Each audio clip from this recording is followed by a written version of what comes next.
sitting on Willow. I'm on Willow Street in Long Beach on the east side, looking at a fucking TV with a fucking VHS in there that this nigga done fucking recorded. These niggas is going ham. You know what I'm saying? Going ham. Roxy. I'm like, yo, that's the type of shit I want to do. Roxy, when I first met Snoop, Domino was performing at the thing. Domino, my little nigga Domino. My little nigga. I won the time before, so I was back as a special guest. Damn. Domino was in there now in the contest. And I got all my homies from LA, all of the beach was up there. Ooh, Domino won. I think he won. And then he came out, and That nigga Long had a Beach came story out. for He a was nigga, already out.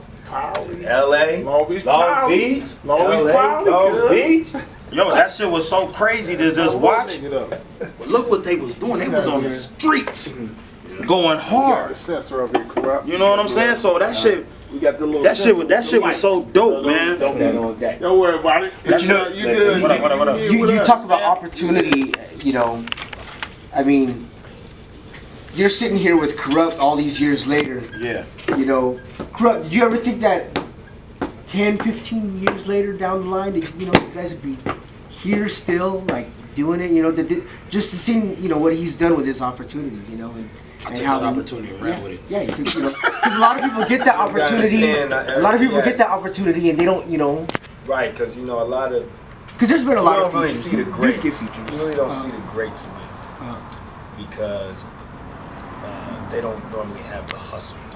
Like those that's not as good as them have. Those that's not as good as them have a hustle to themselves.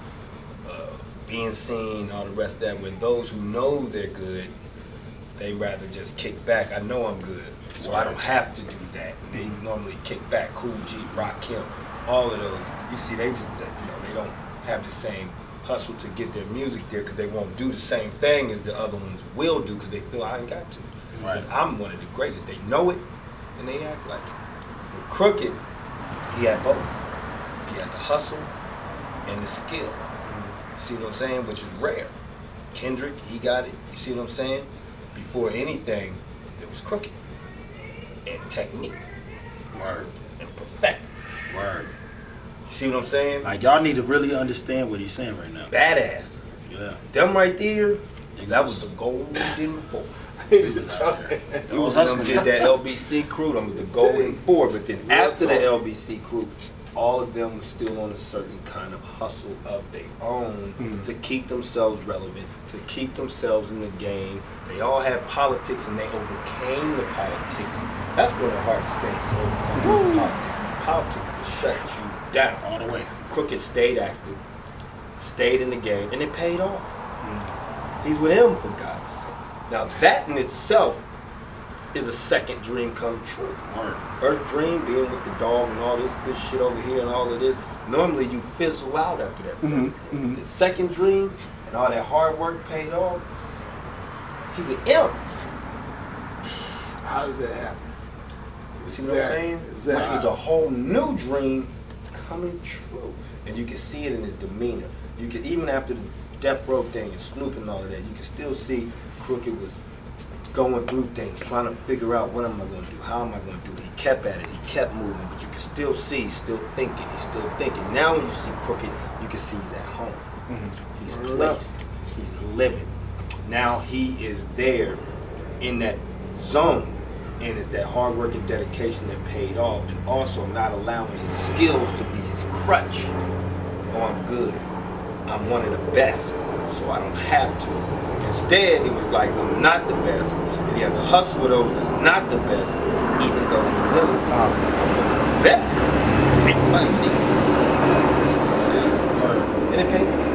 Anyway, from the NC, you want to test me? Let's see if you survive 35 times. Like I look boy head for your dome. Take a couple shots around and it's on. Understand the murderous mental I subdue and send take two to your temple. When I cause Holocaust from what's written. Like niggas don't understand. That's what niggas don't know.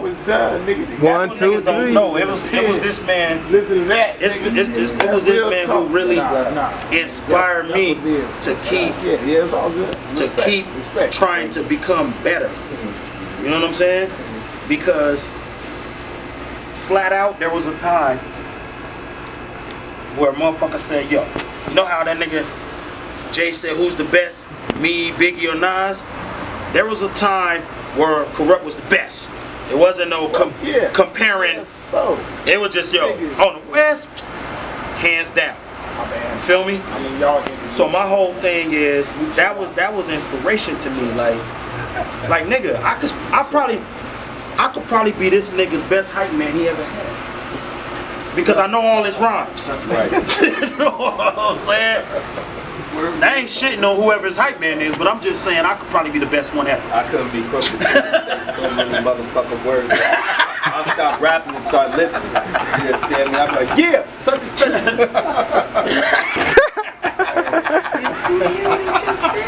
Oh my goodness. You supposed to be working. Oh my God. Like, I couldn't help it, man. The nigga said. But that's the whole thing, like, Yeah, exactly. like when I first heard lyrical gangbang and all that, it was like, yo, you know what I'm saying? These are some of the illest rhymes I ever heard a nigga spit on some West shit. You know what I mean?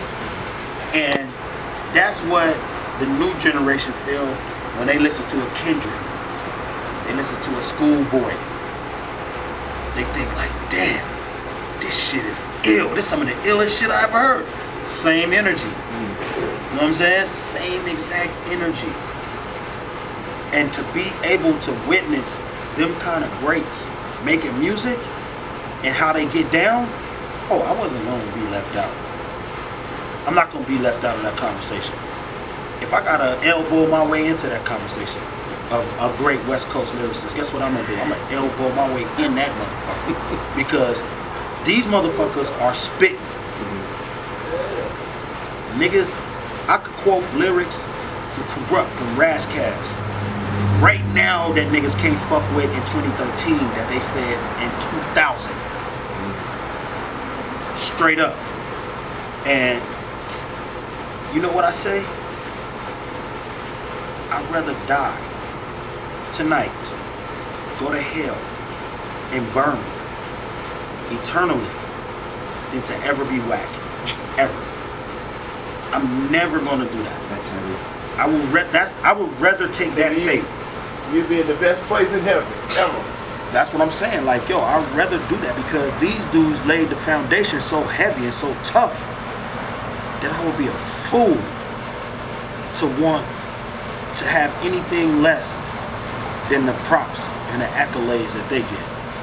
But I don't think a lot of artists these days feel that way. They feel like They just get a check, they want to get the money, buy something new. I got a bad bitch who's a stripper that everybody love. That bitch is at my house. I'm on rims. I'm rapping. The biggest radio station in LA plays my shit. That's not enough for me. It's never been enough and it never will be enough. If I can't make a difference with my music, then I need to sit the fuck down. If I can't raise an eyebrow, if I can't make somebody think, if I can't provoke somebody to say, hey, he might be one of the illest ever, I need to sit down.